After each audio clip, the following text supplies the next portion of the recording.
I overheard them outside my hospital room, already dividing up what they thought I'd leave behind.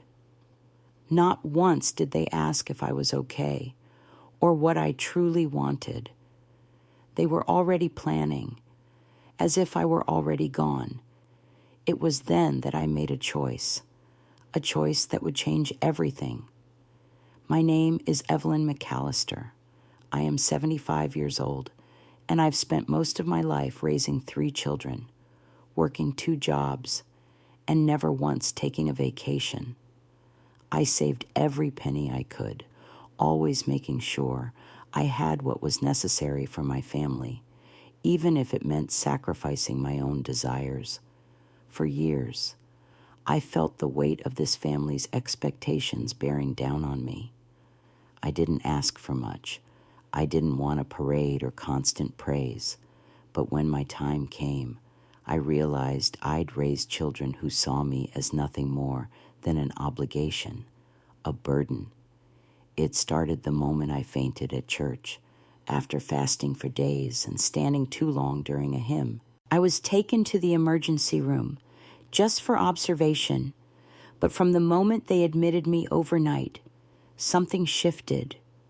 My children, who had barely shown interest in me beyond the occasional call, began to act like they were preparing for my funeral. Monica, my eldest, showed up with a folder, as if it was business as usual. Raymond asked about my financial accounts, and Sabrina, well, she just assumed that she would be the one to handle my jewelry because, as she put it, I have the best taste. I lay there in my hospital bed, feigning sleep, but I could hear it all. Their words weren't whispered in hushed tones. They were spoken with the kind of casual confidence you use when you know you've already won. They discussed the house and its value, like it was a piece of property to be flipped, not a home I'd spent years building. Sabrina asked if there were spare car keys. Raymond wondered if I had a named beneficiary for my investment account. They didn't even flinch. They didn't care if I was dying or if I was okay. They were only concerned with what they could take. In that moment, I made a decision. I would rewrite everything, my will, my legacy, my life's work. I would leave everything to the one person who had always shown me love without expectation, my grandson, Marcus. He was the only one who didn't ask me about my money, who didn't come to me with demands. Marcus was different. He didn't look at me like I was a commodity to be used for his benefit. He saw me. He saw my worth without asking for anything in return. It was that love, that quiet, unwavering presence that made me realize who deserved my trust, not my children, who saw me as a means to an end, but the one person who had always been there without calculating what he could get out of it. This is the story of how I ensured my name didn't die with me, how I made sure that my legacy lived on through someone who actually cared about me, the story of how I made sure the love I gave was returned in the only way that mattered. It was as if my family had already decided that I had no voice left in the matter. The moment I lay in that sterile hospital room, unable to do anything but listen, I could hear the cold, calculated plans being made just outside my door. My daughter, Monica, was discussing the value of my bedroom set with Raymond, my son, while Sabrina, my daughter-in-law, made comments about handling my jewelry because she, of course, had the best taste. There was no subtlety. There was no hesitation. It was as though I was already gone, and my worth was measured in material possessions. I couldn't believe it. Here I was, struggling to stay conscious, my body weak from fasting and the ordeal of fainting at church. Yet my children were more concerned with what they could gain from my passing than with whether or not I was okay. I had spent my entire life giving to them, sacrificing my own needs for their comfort and happiness. But in that moment, it was clear to me that they had never truly seen me, at least not in the way that mattered. They never once asked how I was doing. Not once did any of them care to know what I wanted. I lay there, listening to them, trying to pretend I was asleep. But I couldn't ignore the sting in my chest as their voices drifted to me. Monica was discussing how the realtor, Donna, had valued the house at $450,000, suggesting that the kitchen needed an update and the back wall should be knocked down to open up the space. Raymond was asking if I had already named a beneficiary for my investment account. Sabrina asked about the extra keys to the car. I stared at the ceiling, overwhelmed with a deep sadness that crushed me. This wasn't my family. This wasn't the love I had spent my life giving. This was a transaction, a negotiation, and they were preparing to divide up what they thought was rightfully theirs. The truth hit me like a ton of bricks. My family didn't love me. They loved what I could give them. They didn't see the years of hard work, the nights I spent awake worrying about their futures, the sacrifices I made so they could have what they needed. They didn't care about any of that. I was just a resource to them, a means to an end. But it was at that moment that I knew what I had to do. I had to rewrite my will. I had to make sure that my name didn't die with me. If my children were going to take what they wanted without ever asking what I wanted, then I would make sure that they didn't get anything at all. Not the house, not the savings, nothing. The only person who deserved my legacy was Marcus, my grandson. Marcus was the only one who had never asked me for anything. He didn't come around with a list of demands or expectations. He didn't see me as a bank account or a piece of property to be divided. He saw me. He came to visit me in the hospital just to sit quietly by my side. He never asked about my money or what he would get when I was gone. He simply loved me without wanting anything in return. And that was the purest form of love I had ever experienced. I had been saving my whole life, saving for something that I hadn't yet named. I always told my children that money was tight, but they never asked why I could always afford new church hats or why the fridge was always stocked. What they didn't know was that I had been saving for a purpose. I had been saving for the moment when I could give it all away, not to them, but to something that could outlive me, something that would make a difference. And so, without telling Marcus, I made the decision to leave everything to him. I worked with my lawyer, Monica Reeves, to change the will. I didn't want to leave my house to be sold or turned into a rental property. I didn't want my savings to go toward a cruise or for my quilts to be sold at a garage sale. I wanted it all to go toward something meaningful, something that could help the community and leave a legacy that was based on love and empowerment. I created the Kreenaw Women's Literacy Fund, a foundation focused on helping young Black girls and mothers learn to read, pass their GEDs, and build their confidence. It was something I had dreamed about for years, especially after seeing my sister Josie drop out of school at 16. This was my chance to make a real impact, to give young women a second chance, to provide them with the tools they needed to change their lives. I made Marcus the sole trustee of the foundation, not a board of directors, not 3 people to manage it, just Marcus. He was the only one who didn't ask for anything, the only one who truly loved me without strings attached. And I knew he would make sure the foundation honored my vision. The moment I signed my new will, I knew that I had done the right thing. The thought of my children, their disregard for my health, their coldness faded away. I wasn't leaving them anything because they hadn't earned it.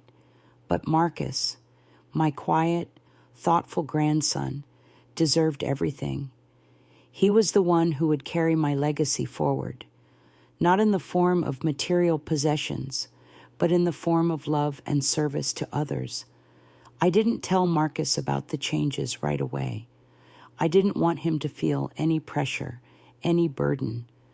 But when the time came, he would understand, and I had faith that he would carry the weight of this legacy with the same quiet strength that he had always shown me.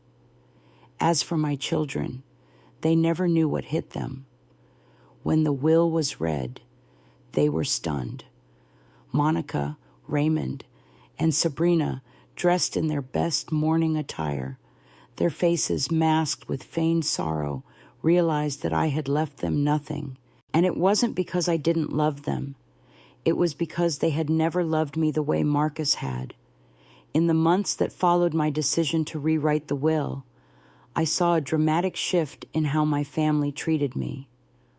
They were no longer hiding their intentions behind false smiles or polite conversations.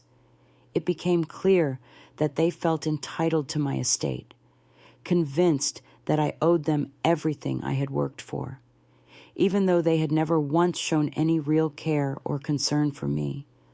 My children's attitude made it even more apparent that I had done the right thing by choosing Marcus as the sole beneficiary of my legacy. Monica, Raymond, and Sabrina all began circling like vultures, trying to figure out how they could gain control over what I had left. I had already made my decision, but they didn't know that yet. They still thought they were entitled to something I wasn't prepared to give. Monica, always the one who liked to appear in charge, started pressing me to make decisions about my care. She brought up assisted living options and comfort care as if she already had her plans made. Raymond asked if I had already signed any paperwork about life insurance or medical directives. Sabrina, in her usual manner, began making suggestions about what she could help with, offering to take over managing my finances or rearranging my house. They thought they were clever. They were preparing for a future where they were in control of my money and my life, but they underestimated me. They never once asked how I was feeling. They never asked what I needed. Their concern wasn't about my well-being. It was about the things they could take from me. That was the moment when I truly understood that my decision to rewrite the will was not just about assets. It was about securing my peace and dignity in a world that had, for so long, treated me like I was nothing more than a stepping stone for their own gain. I could feel the weight of their judgment and assumptions every time they visited. They would come with their prepared lists of what they thought they should be in charge of. Monica brought up guardianship, subtly suggesting that I was no longer fit to make decisions on my own. Sabrina, with her ever-present air of entitlement, dropped hints about how complicated probate court could be, making it clear that they were already planning their next move. Raymond wasn't much better. He was already asking about accessing my accounts, certain that he would be the one to manage everything once I was gone. All the while, they ignored the one person who had always shown up for me without asking for anything in return, Marcus. It was clear that they had no respect for me, and even less for my wishes. The more they tried to take control, the more I realized that this wasn't just about money or property. It was about control. They had always tried to control me, to tell me how I should live and what I should do. But now, in my final moments, I would be the one to take control back, and I would make sure that the person who truly loved me, who had never asked me for a single thing, would be the one to carry my legacy forward. The truth is, Marcus was the only one who had always been there for me. When I was in the hospital last year, it wasn't Monica or Raymond who sat with me night after night. It was Marcus. He didn't bring up finances or ask about what he would inherit. He just came to sit beside me, quietly reading his textbooks, keeping me company. He was the only one who didn't treat me like a resource to be used. His love was unconditional, and that was the love that deserved to be rewarded. Months ago, when I overheard Monica on my laptop researching how to gain legal control over an aging parent, I knew the time had come. I made a call to my lawyer, Monica Reeves, and told her to change everything. I didn't want my children to have access to my estate. I didn't want them to take what I had worked my entire life to build.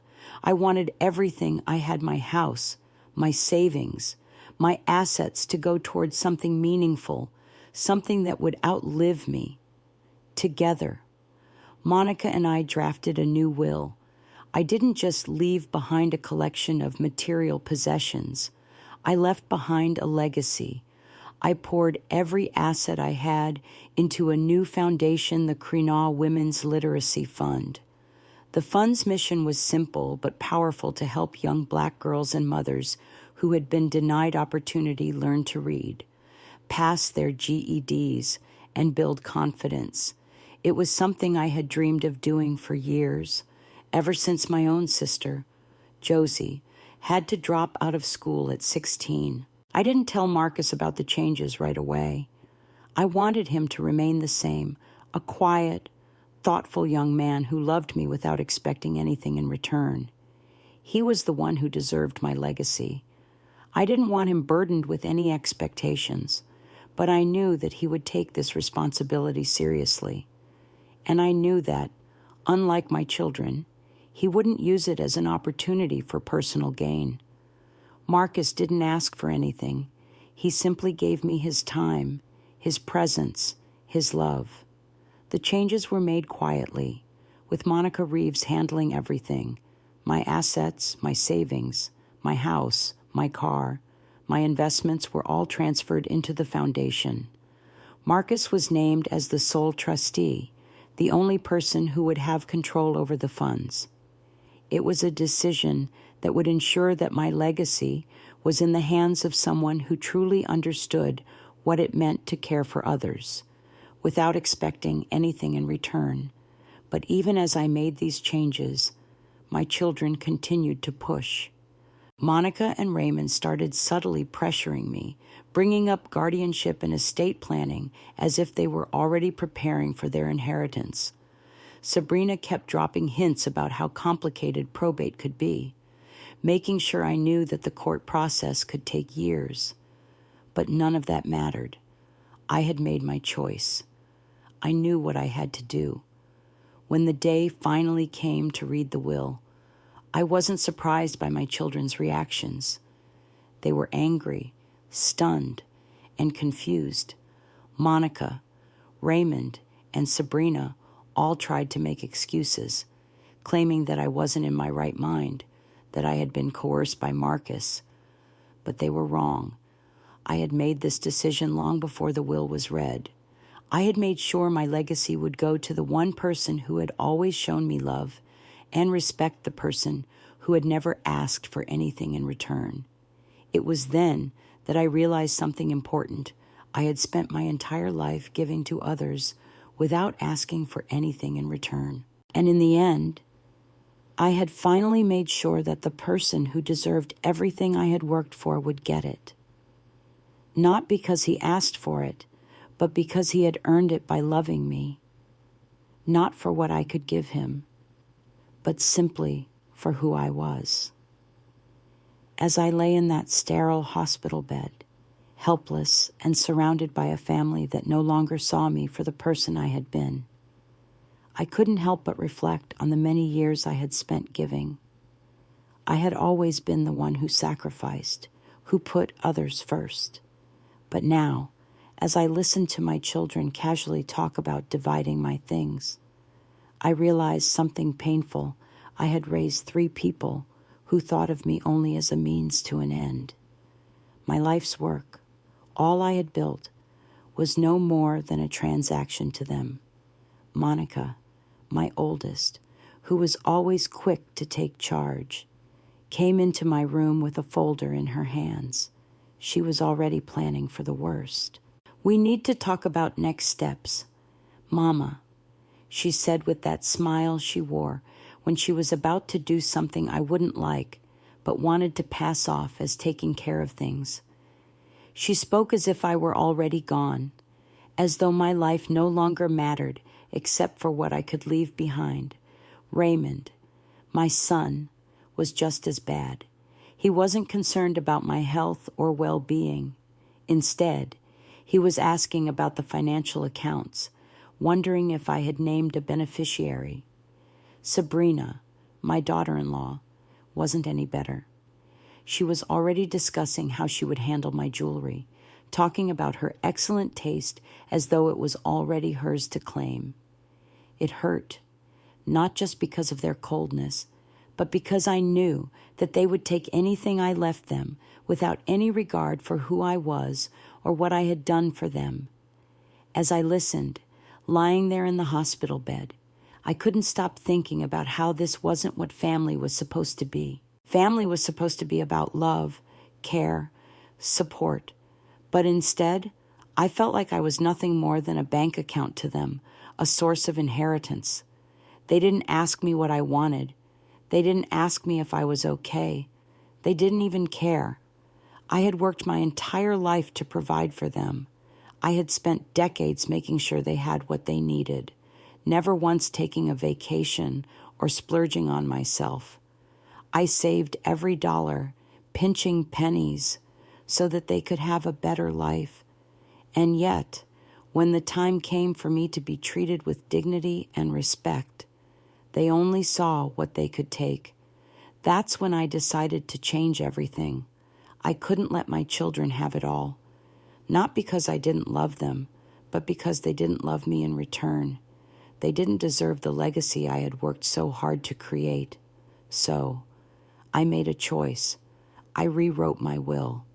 It wasn't just about money or property. It was about the fact that I wanted to leave something meaningful behind, something that could make a difference long after I was gone. I had spent so many years giving, sacrificing, and putting others first. Now, it was my time to leave a lasting mark on the world, a legacy that would not only outlive me, but also reflect the values I had always held dear. The one person who had always shown me genuine love and care without expecting anything in return was my grandson, Marcus, unlike my children, who saw me as a means to an end. Marcus loved me for who I was, not for what I could give him. He was the only one who had never asked about my money, my possessions, or what he could inherit. He simply showed up when I needed him, sat quietly by my side when I was in the hospital, and brought me food or flowers just to brighten my day. Marcus had always been different. He wasn't like his parents, who seemed to think they were entitled to everything I had. He was kind, thoughtful, and selfless. He was the one who deserved my legacy, not them.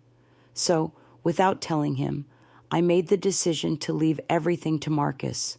I worked with my lawyer, Monica Reeves, to ensure that everything I had, my house, my savings, my investments, would go to a foundation I had created in my name. The Crinaw Women's Literacy Fund would focus on helping young women, particularly Black girls and mothers, to learn to read, pass their GEDs, and gain the confidence they needed to thrive. It was a dream I had carried with me for years, especially after seeing my own sister, Josie, drop out of school at a young age. I had always believed in the power of education to change lives. And now, through this fund, I could make sure that other girls wouldn't be denied the opportunities I had seen taken from my own family. Marcus was the sole trustee of the fund. He didn't know it yet, but I knew he was the only one who could manage it with the care, compassion, and respect that it deserved. I wanted him to continue the work that I had started, and I knew he would do it with the quiet strength and dedication that he had always shown me. He didn't need to be in the spotlight. He didn't need recognition or rewards. All he needed was to keep the legacy alive and make a difference in the lives of others, just as he had made a difference in mine. As I made these changes, I couldn't help but wonder how my children would react when they found out. They had already shown their true colors, treating me like a commodity to be divided up. When the will was finally read, I knew there would be anger, confusion, and perhaps even betrayal. But I wasn't worried about that. I had made my decision, and I was at peace with it. I wasn't leaving them anything because they hadn't earned it. They hadn't shown me love or respect. They had only seen me as something to be used. But Marcus, he had earned everything. When the day came for my family to hear the will, they were shocked. Monica, Raymond, and Sabrina couldn't believe it. They were stunned into silence, and for the first time, they saw that I had made my choice. Monica, in particular, couldn't understand why she wasn't included. She tried to make excuses, claiming that I wasn't in my right mind, that I had been manipulated, but I knew that I had made the right decision. I had left my legacy to the person who truly deserved it, the one who had always loved me, without asking for anything in return. I had given everything to Marcus, not because he had asked for it, but because he had shown me the kind of love and respect that my own children never had. I didn't need their approval. I didn't need their validation. I had finally taken control of my life and my legacy, and I had left it in the hands of someone who would honor it. And that, in the end, was the greatest gift I could give. The decision was made, and I knew there was no turning back.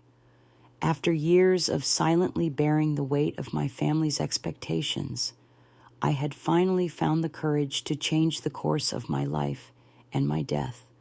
When my children started planning what they thought would be their inheritance, it was a wake-up call. They weren't even trying to hide their intentions. There was no empathy, no care for how I felt, only cold, calculating discussions about what I had built and how they could profit from it. I had spent my entire life caring for them, working hard to provide, even when I had nothing left for myself. I gave everything I had: my time, my energy, my love. I sacrificed so much for them to have a better life.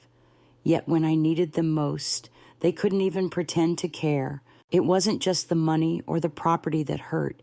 It was the complete lack of regard for me as a person. I had given them everything, and in return, they had given me nothing but empty promises and unspoken expectations. It was as if they had already written me off, as though I were nothing more than a stepping stone to their next big thing.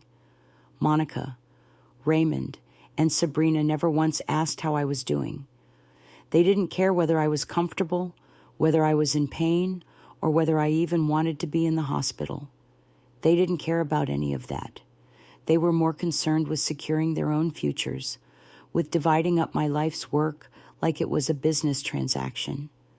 They never asked if I was okay, if I was in a place to make decisions, because to them, I had already been written off as just another old woman who was no longer useful.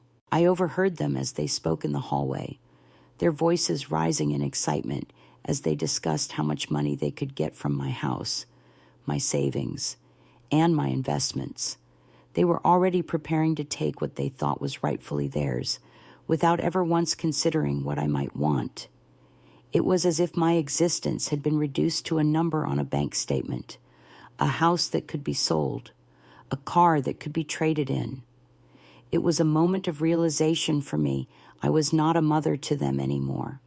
I was simply a person they had to outlive in order to inherit what I had left behind. That's when I made my decision. I would rewrite everything: the will, the way I would be remembered, the legacy I would leave behind. It all needed to change. I had to take control of my life and my death. If they weren't going to care about me, then I would make sure that everything I had built went to the one person who had always shown me love without expecting anything in return. Marcus, my grandson, was the only person who truly understood what family meant. He had never asked me for anything. He never saw me as a means to an end. When I was in the hospital last year, Marcus came to visit me every day. He didn't ask about my assets or what he would inherit. He just sat with me, read his textbooks, and kept me company. It wasn't about money or possessions to him. It was about being there for me when I needed him most. That was something my children had never done. Marcus was the one who deserved my legacy. He was the one who would carry on my name and the work I had always believed in. When my children came to visit, they never asked about me. They only asked about my things. But Marcus, he never once asked for a dime, never once inquired about my financial situation. He simply showed up for me, and that was enough.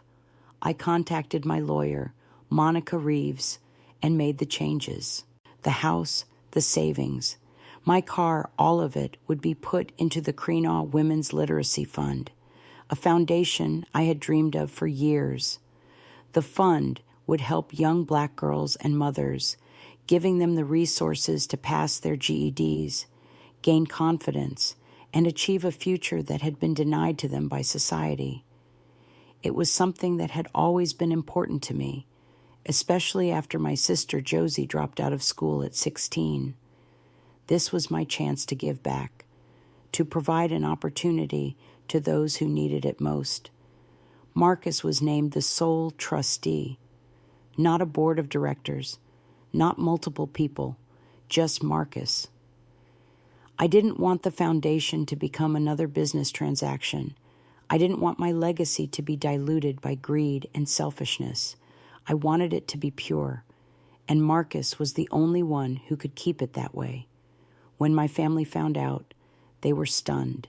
They couldn't believe that I had left them with nothing, that I had left everything to Marcus. They tried to make excuses, claiming I wasn't in my right mind, that I had been manipulated, but I knew I had made the right choice. I had spent my life giving, and in the end, I chose to give everything to the one person who had shown me love without asking for anything in return. As for my children, they faded from my life. They didn't visit. They didn't call.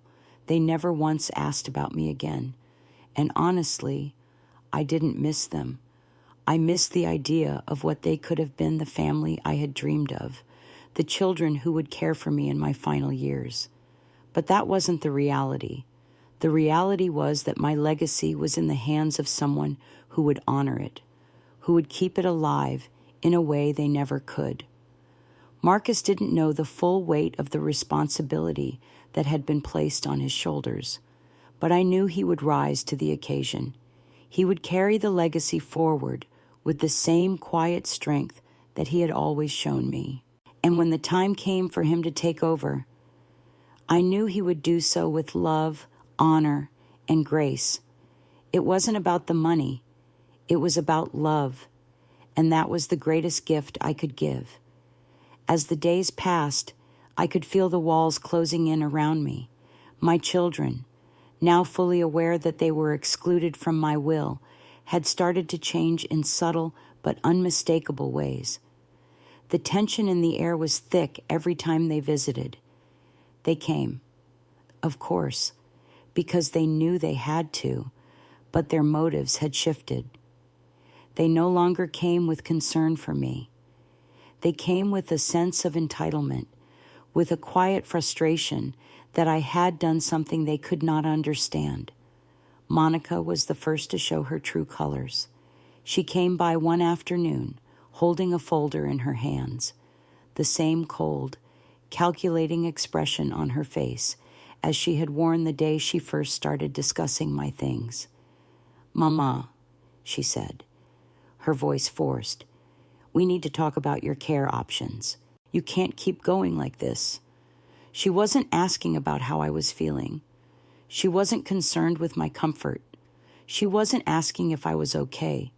She was talking to me like I was a problem to be solved, as if I were a task that needed to be checked off her list. Raymond didn't fare much better.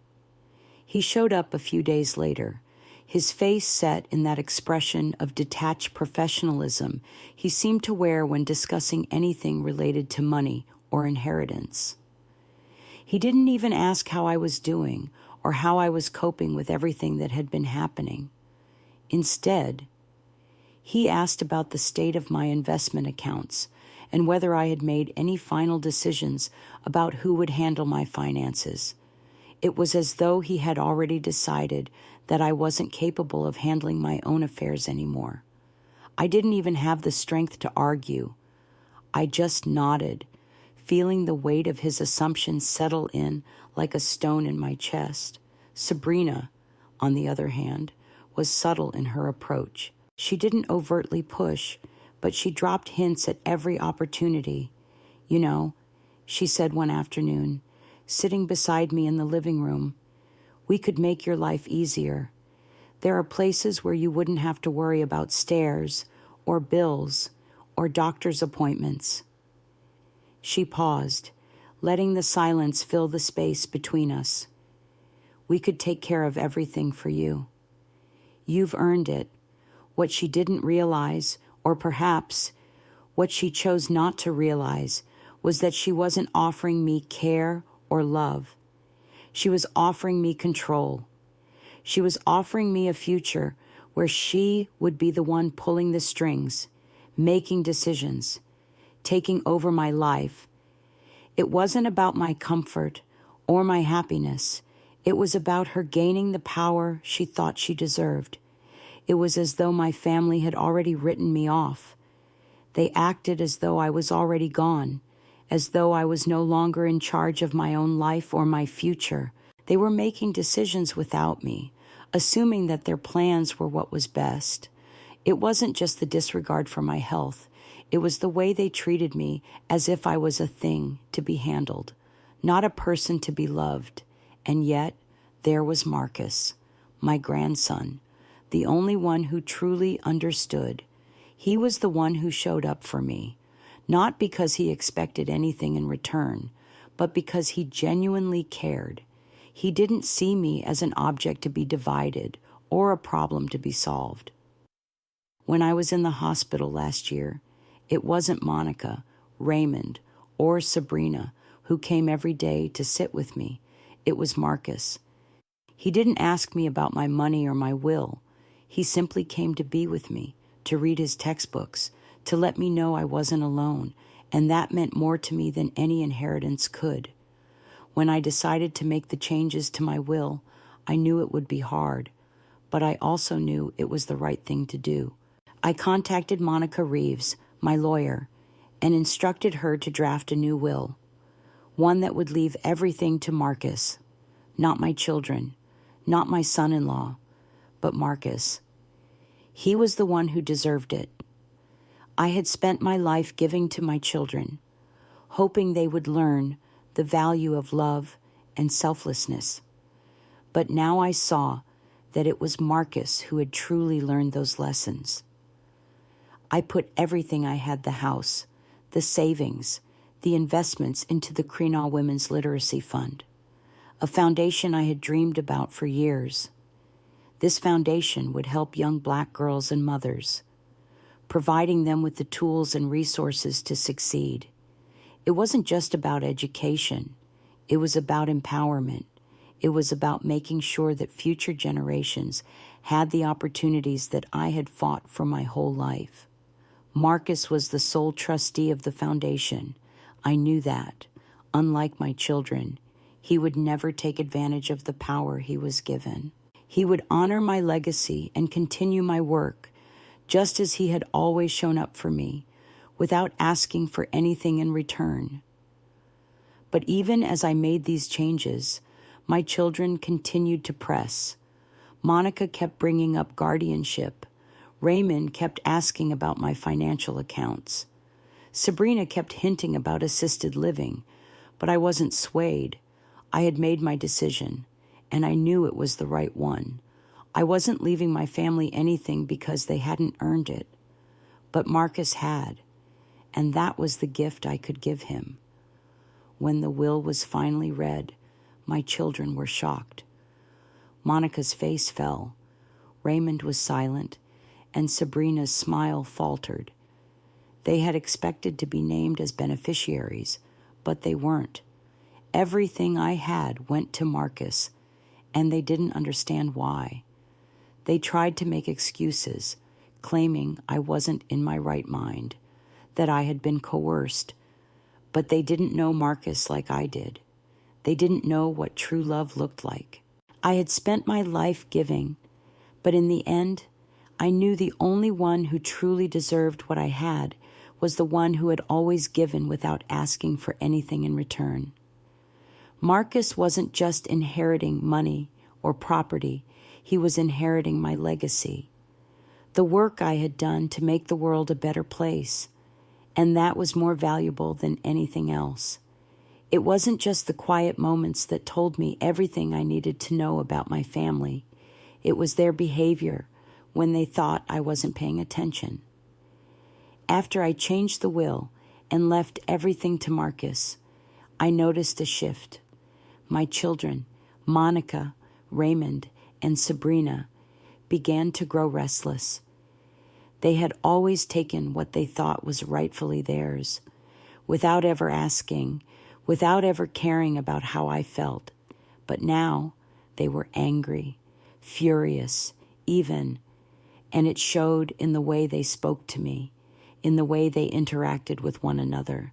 They had never been a family who communicated openly, but now the walls between us felt thicker than ever. Monica was the most vocal of them all. She started making comments about how I wasn't thinking clearly, about how my decision wasn't in my best interest. She came to visit one afternoon, and her words were coated with a thin layer of concern that I knew wasn't genuine. "Mama," she said, her tone feigned to be caring, "you really need to think about what's best for you. You need people around you who can take care of you properly.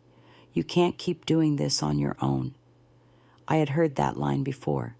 It was the same thing they'd said when they started taking over my life, dictating my every move, as if I were incapable of making decisions for myself.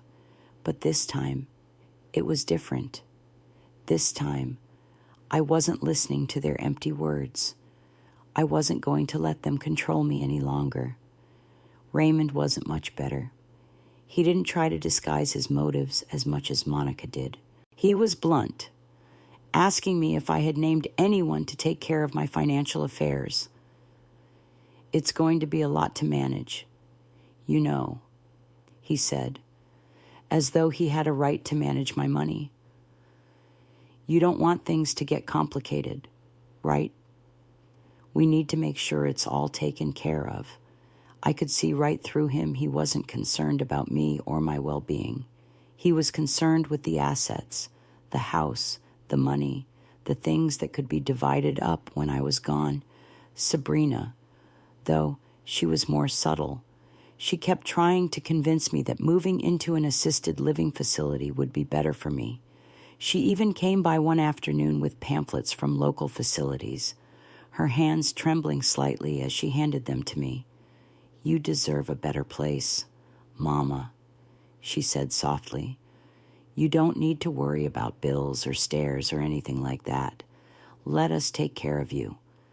It was all the same manipulation, the same tactics they had used throughout my life to make me feel small, to make me feel like I needed them. But I didn't need them, and I didn't need their charity. I had spent my entire life caring for them, but when it was my turn to ask for support, they were nowhere to be found. They didn't love me. They loved what I could give them. That was the painful truth I had come to realize. But then there was Marcus, my quiet, steady grandson, the only one who had never asked for anything, the only one who had always shown me love without strings attached. when I was in the hospital last year.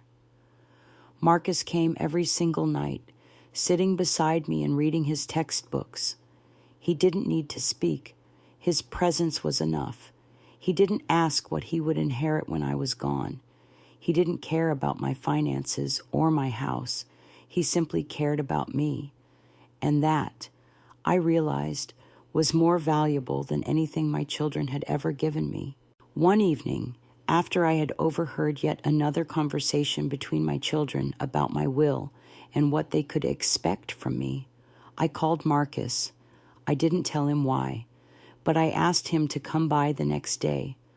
I told him I would make lemon pie, just like I always did when he came to visit. He was always the one who took the time to listen, to sit with me. When he arrived, I could tell something was weighing on him. He sat down beside me, looking nervous for the first time in a long while. "Grandma," he said hesitantly, "are you okay? You've been so quiet lately. I know things have been tough." I looked at him, knowing that he was the only one who had truly seen me. "I'm fine, Marcus," I said, my voice soft but firm. "I've just been thinking about things, about life, and about what matters." He nodded but didn't press me. He sat quietly while I baked, and when the pie was ready, he took a slice, saying it was the best I'd ever made. As he ate, he told me about a girl in his class who was struggling with literacy and how he had been helping her after lectures. It struck me in that moment, Marcus didn't just help people because it was convenient. He didn't do it for recognition. He did it because he cared. He was already doing the work of the foundation I had set up for him, without even realizing it. He had always shown up for others, just as he had always shown up for me. I knew then, without a shadow of a doubt, that Marcus was the one who would carry my legacy forward, not my children, who had treated me as an afterthought, but Marcus, who had never asked for anything and had always been there when I needed him. When the will was read, my children were shocked, of course. Monica, Raymond, and Sabrina couldn't believe that I had left everything to Marcus. They tried to protest, to claim that I wasn't in my right mind, but I knew better. I had made the decision that felt right to me, and I had done it with clarity and purpose. Marcus would carry my legacy with honor and dignity, just as he had always honored me, and in the end, that was all that mattered. The days following my decision to rewrite the will were not easy. Every visit from my children felt like a performance. They came to check on me, to pretend they cared, but it was clear to me that their concern had little to do with me as a person and everything to do with what they stood to gain.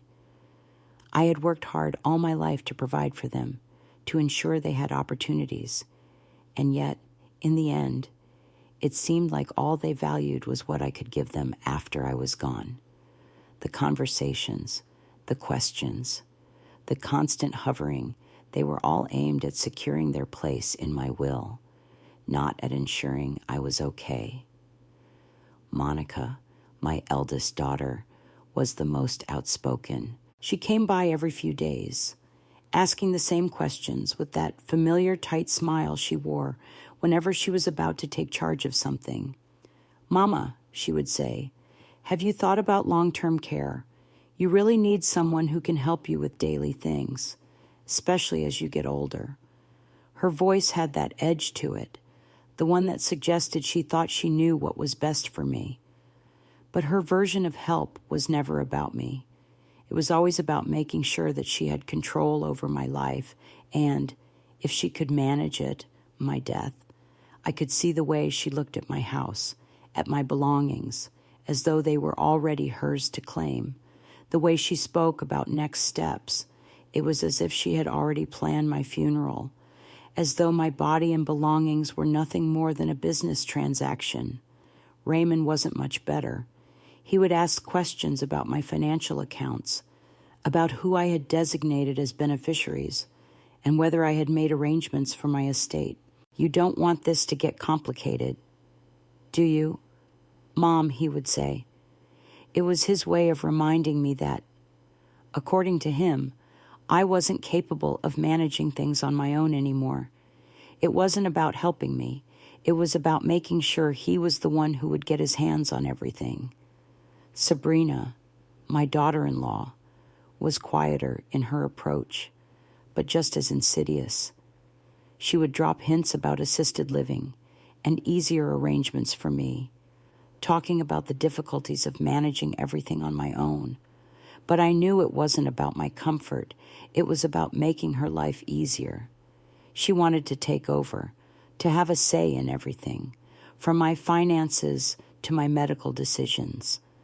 The irony was that none of them had once asked what I wanted. They never once asked how I felt, or whether I even wanted the kind of help they were offering. It was all about them. And all the while, I was in that hospital bed, watching as my family danced around me, oblivious to the pain they were causing. But even in my weakened state, I felt the deep, unmistakable sting of betrayal. I had given everything to them, my time, my love, my energy. I had put their needs first for years, and yet they only saw me as a resource to be used. They didn't see a mother. They didn't see a person. They saw only what they could gain from me. But I wasn't going to let that happen. I had spent years making sure they had what they needed. But when it was my turn to ask for a little respect, a little dignity, they had no interest in offering it. The realization was painful, but it also gave me clarity. I didn't owe them anything. It was time to take control of my life, of my legacy. I wasn't going to let my children have it all just because they thought they deserved it. I wasn't going to let them take everything I had worked for and use it as a tool to manipulate me into a situation I didn't want to be in. Marcus, my grandson, was the only one who had always seen me for who I truly was. He never asked for anything. He didn't want my money, my house, or my possessions. When I was in the hospital last year, he came to visit every single night, quietly reading his textbooks beside me. He didn't ask what he would get when I was gone. He never expected anything in return. His love for me was pure, and that was the love I wanted to reward. I decided to make my will official, leaving everything to Marcus. I didn't want to give my children anything, not because I didn't love them, but because they hadn't earned it. They had never once cared about me in the way Marcus had. He had always shown up for me, without asking for anything in return. So, I made the decision to leave everything to him and to create the Kreenaw Women's Literacy Fund in my name. The fund would provide opportunities for young Black girls and mothers, empowering them to read, to pass their GEDs, and to build a future they otherwise might not have had access to. I didn't tell Marcus about the changes to the will right away. I didn't want him to feel burdened or pressured by my decision, but I knew that he was the only one who could carry on my legacy. He would manage the fund with the same quiet strength and humility he had always shown. And he would do it for the right reasons, not for money, not for recognition, but because he truly cared. When my children found out about the changes, they were shocked. They couldn't understand why I had left everything to Marcus. They protested, of course, but I knew that what I had done was the right thing. I had made my decision based on love and respect, not manipulation or expectation. I had given everything to Marcus because he was the only one who had earned it, not through promises, but through actions. As the days passed, my children faded into the background. They didn't visit, they didn't call, and honestly, I didn't miss them. I missed the idea of what they could have been, but not the people they had shown themselves to be. In the end, it wasn't about the money or the property. It was about making sure that the person who truly loved me was the one who got to carry on my work. In the days after I changed my will, I could feel the tension in the air. My children, Monica, Raymond, and Sabrina, had always been a little too comfortable with taking what they thought was theirs. They had grown used to me being there for them, providing, caring, and giving everything I had. But when I made the decision to leave everything to Marcus, my grandson, things shifted. The facade they had been maintaining cracked, and I could see their true colors. Monica was the first to show her frustration. She came by one evening, holding her usual folder, the one she always brought when she was about to discuss something important. She sat down next to me, and her voice was soft, but I could hear the underlying tension. "Mama," she said, "we need to talk about what's next. It's time to make some decisions, and I don't think you're seeing things clearly. You can't keep handling everything on your own." The words stung, but I didn't show it. I had heard them before, over and over again, whenever they thought they could take control of my life. They were so used to me being the one who gave, who sacrificed. But now, I was standing firm. "I'm fine." "Monica," I said, my voice calm but firm, "I've made my decisions, and they're final." She didn't like that. Her eyes flashed with frustration, but she hid it quickly, replacing it with that same false smile she always used when trying to manipulate me. "I just want what's best for you," she said, her tone now sugar-sweet. "You don't have to do this alone, Mama." But I wasn't fooled. Monica wasn't concerned about me. She was concerned with what she thought she was entitled to.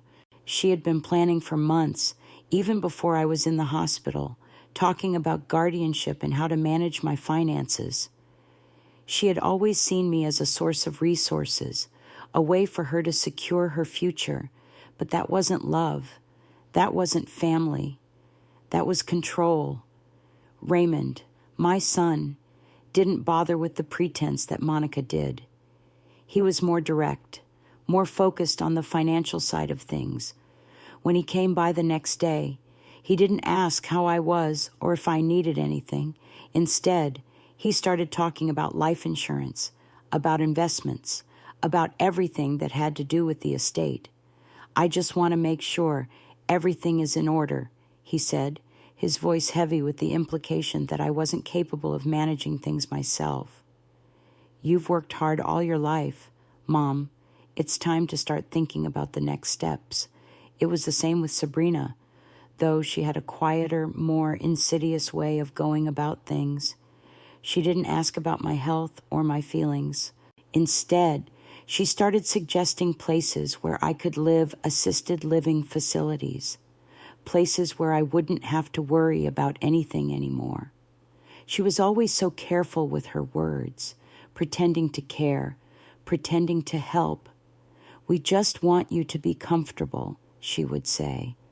But there was something behind her eyes that told me she wasn't talking about comfort for me. She was talking about comfort for her. They all had one thing in common: they didn't care about me. They cared about the things I could give them, the assets they thought they were entitled to. They never once asked how I was feeling or what I wanted. They never considered that I might have my own plans for the future, my own ideas about what should happen when I was gone. They were only focused on securing their piece of the pie.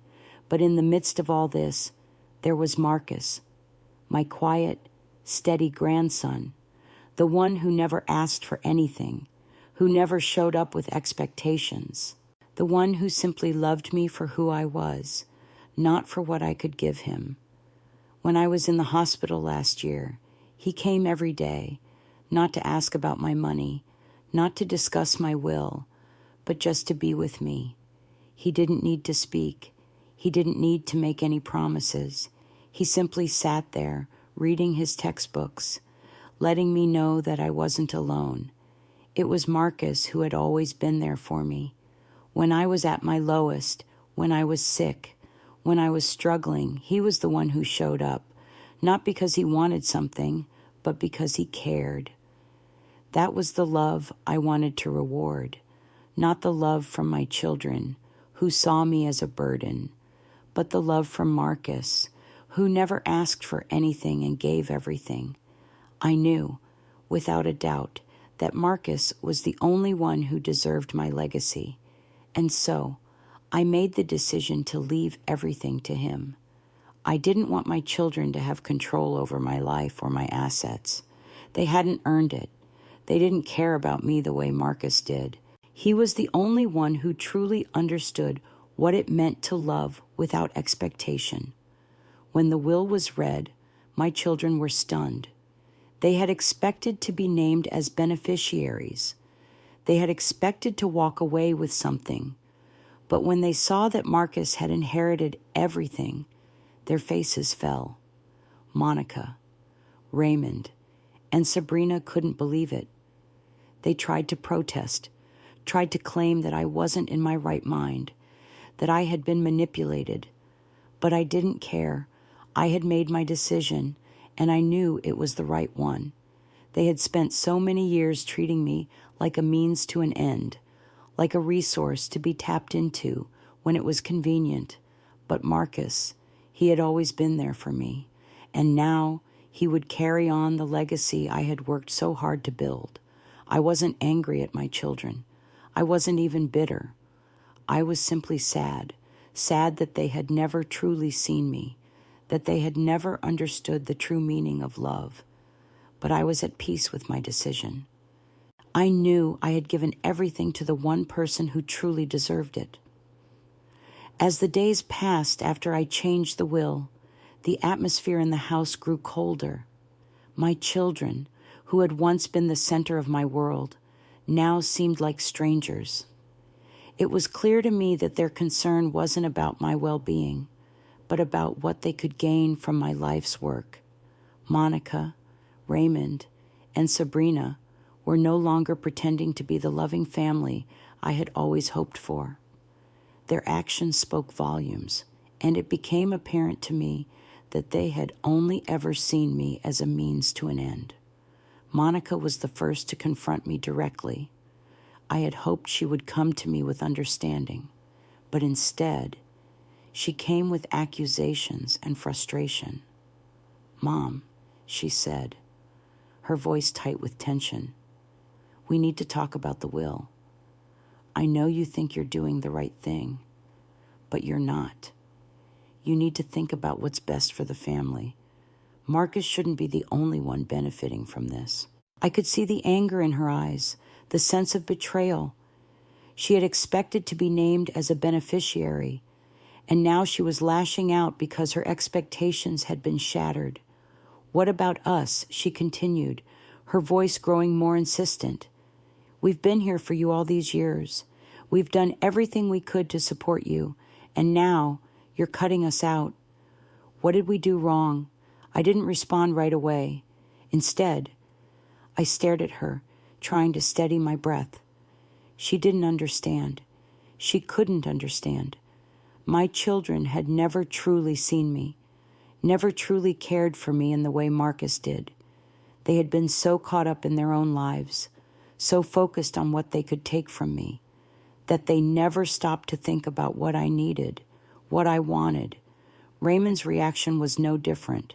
He came by a few days later, his demeanor less confrontational, but no less certain. "Mom," he said, his tone flat, "this isn't right. You're making a huge mistake. You can't leave everything to Marcus. He's young. He doesn't know how to handle all of this. What are you thinking?" It wasn't even about Marcus not being ready.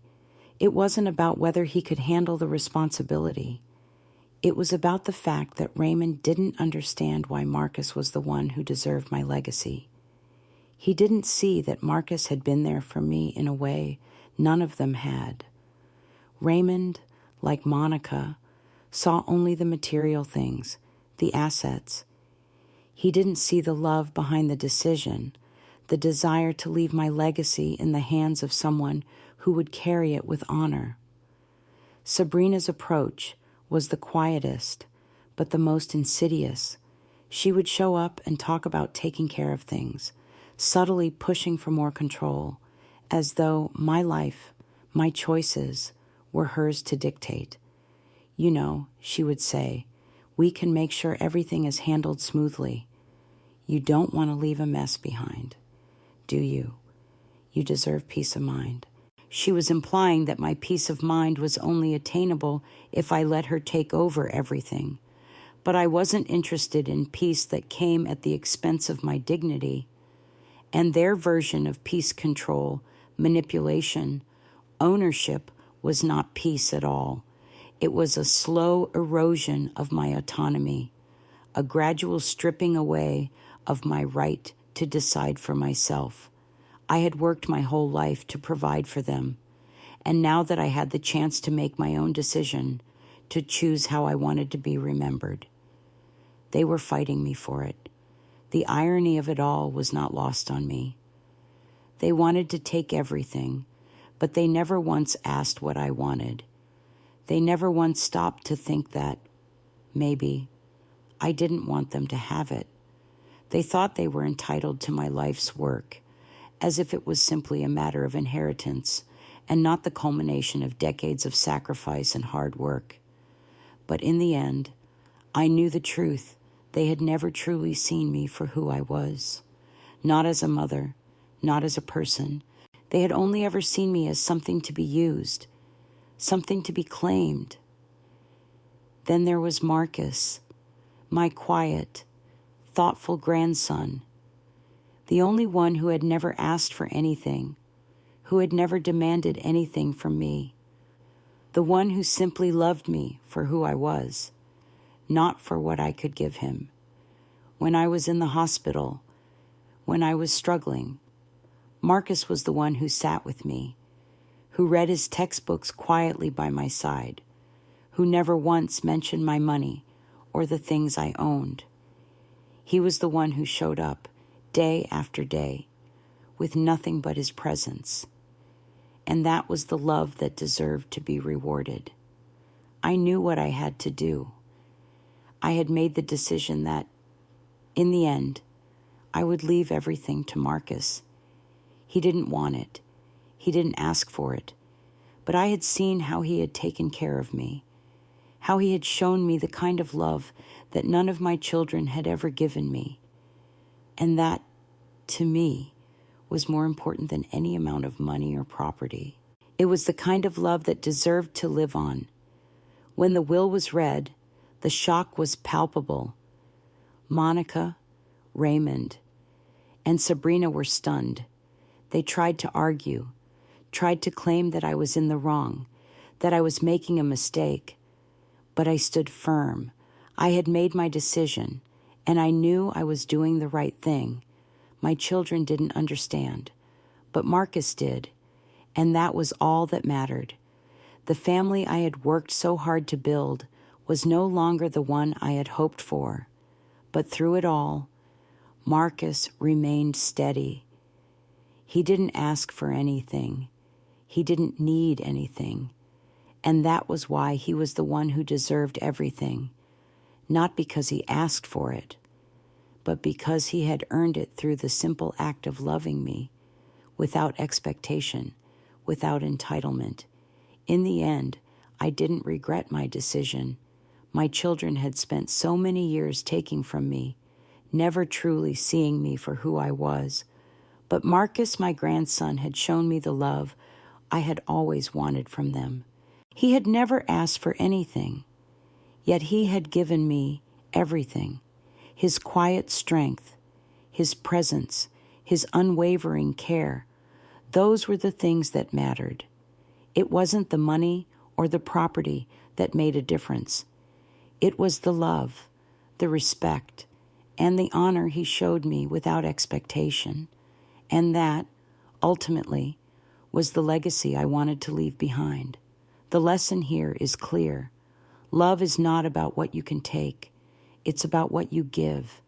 True love does not come with conditions or expectations. It's the love that shows up when times are tough, that supports without asking for anything in return. When you choose to give love freely, you build a legacy that lives on far longer than material things ever could. Take a moment to reflect on your relationships. Who in your life truly loves you for who you are, not for what you can provide? It's not always the ones who shout the loudest or demand the most, but those who quietly show up day after day without asking for anything. If this story resonated with you, I'd love to hear your thoughts. Please leave a comment below and share your story with me. And don't forget to subscribe to the channel for more stories like this. Your support means the world, and I hope these words remind you to cherish the love that truly matters.